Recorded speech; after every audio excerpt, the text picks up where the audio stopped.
Videohan yung mga puno. Ayan.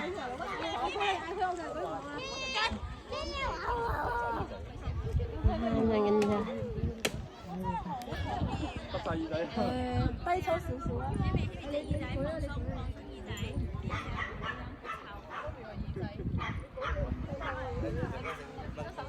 Pero pag ganito, against the light na siya.